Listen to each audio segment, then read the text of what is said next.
Hey you guys, it's Julian. Here's part 3 of social and physical updates after almost 2 years on T, like a year and 10 months. Um, so, if I'm remembering correctly, neuroscience shows that men typically have larger brain areas that are associated with spatial cognitive abilities. So, what this could deal with or pertain to is like mental rotation of a shape.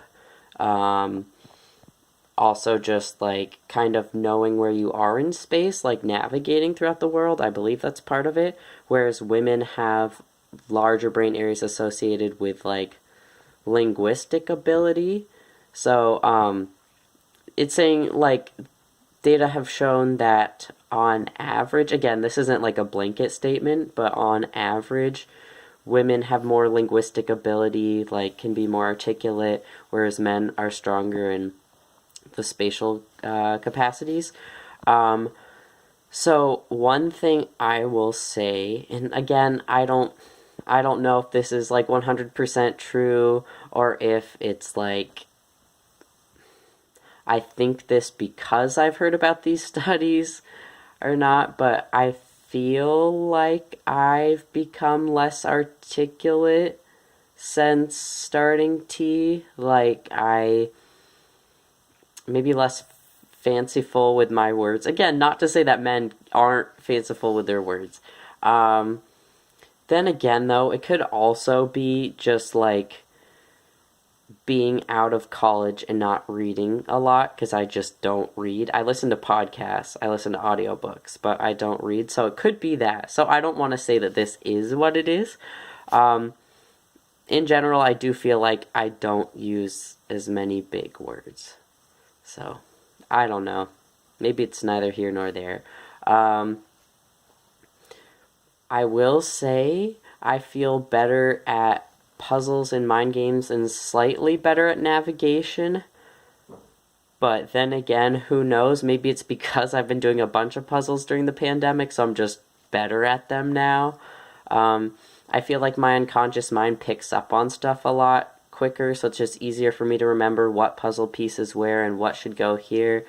And um, like my memory was good. Like I had to do inventory for the store where I work at, so I'd have to like scan something and I would look at the last 4 digits of the barcode and see if it lined up on the scanner to make sure it captured the whole barcode, and I got through and I did it super fast, like beep beep. Like I'd beep it and then save it, and it was really quick. And then I had very few mistakes. Like actually, I think I only had 1 or 2 mistakes where it didn't pick up the full barcode, and it was out of maybe 1,000 items. I don't know. It's a lot, and I was just able to go fast, which is faster than I think I could ever imagine before. Um, Again, I don't know. Maybe it has nothing to do with T, so I'm just putting it out there. If you hear other people on T report things like this, then maybe it will line up.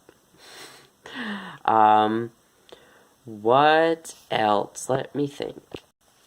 Oh, here's another social thing. So one thing I will say is I support feminist issues, but I no longer consider myself a feminist.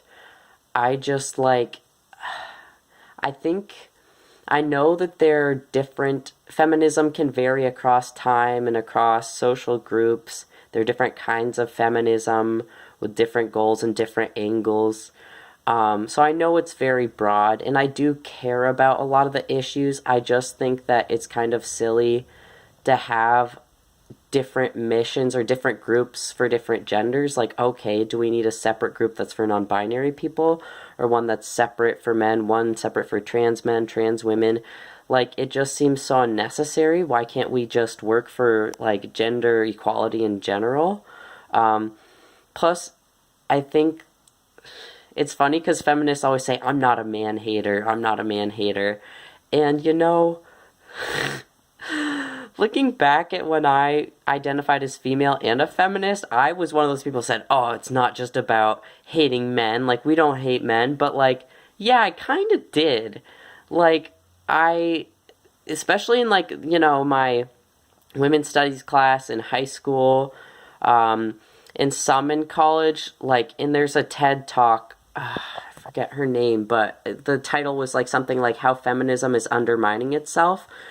Basically, I felt like I was being trained to be sexually assaulted in college, like, and oh my god, I was like doing all these research on colleges to learn which ones, like, how different ones dealt with sexual assault, which is important and it matters, but I literally kept being trained to, like, expect to be assaulted, and I thought, oh, if I read up on this enough, I'll know how to respond if I'm assaulted, and just, like, to be always be afraid of men. And that's not to say that, like, it can be dangerous to walk alone at night, and there are things that you should care about. But yeah, I kind of, like, did hate men to an extent, and just, like, not really know how to talk about things without just getting really angry, which doesn't make anyone want to engage with you. It kind of shuts down the conversation. And there's still feminists who, like, are combative when men say, like, oh, what about men who face domestic violence or child abuse? Like, why aren't there shelters for men? And then women are just like, oh, it doesn't really happen to men. Oh, men are stronger. And, like, things like that are what keep men from coming forward. And it's like, since men are told, oh, don't hit women, then they can't really defend themselves if they are facing abuse. And if you listen to different stories, like TED Talks, I found stuff across different podcasts and stuff, like, usually that's what keeps them from fighting back. If a woman's bruised, that looks really bad on them. There's actually, that reminds me of Amanda Heard, who, like, basically accused Johnny Depp of beating her up, but then she used makeup to look like she was bruised, and everyone, like, doubted him, and then luckily he was in the clear, and it's just not fair. And yeah, people can say, like, oh, you're so strong and you can overpower her, like, you know, why don't you just leave? And I don't know. So if there's all these ideas of masculinity, and men being weak by being beaten up by their partner or whatever it is, or psychologically abused or something, then they're probably not going to come forward. So I don't really know how we can say that they don't face it too. I wish I remembered more statistics, but I know that there definitely have been different statistics saying that there are way more men being abused than, like, we see. I think there's some statistic that's like 1 in 6 men are likely to be abused, I think sexually abused, by the time they're 18 or something like that. It was significant. I encourage you to do more research. I'm sorry I don't have more, again, statistics and stuff on this. But there are things like that. And then, you know, there are documentaries like The Mask You Live In about toxic masculinity and men not being allowed to be vulnerable. And I feel like a lot of feminists don't really take it as a chance to be like, oh, I'm sad, I'm sorry for men, because that sounds rough.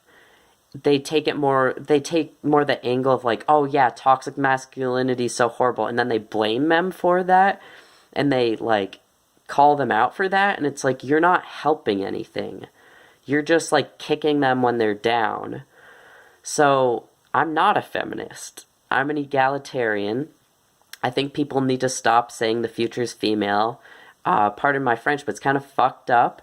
What about, you know, the future's, like, transmasculine or whatever? I do know that some trans men, once they really pass, could, you know, end up having more privilege than women, so I understand that, but it's like, it's just, that's not the point. And I've seen some people say things like, oh, vulvolution. It's like, okay, so now you're leaving out trans women.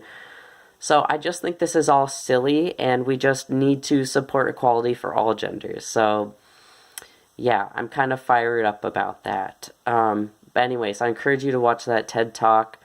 There are other trans men who, you know, say, like, one of them says, okay, if you have a Futures female shirt, throw it out. I wish I remembered what his name was, but he's a YouTuber too, and he's got an Instagram. I'll put it in the description if I can find it. I don't remember. But, so those are my feelings on that. Okay, now I'm going to pivot. This is going to be another part where I say my little request.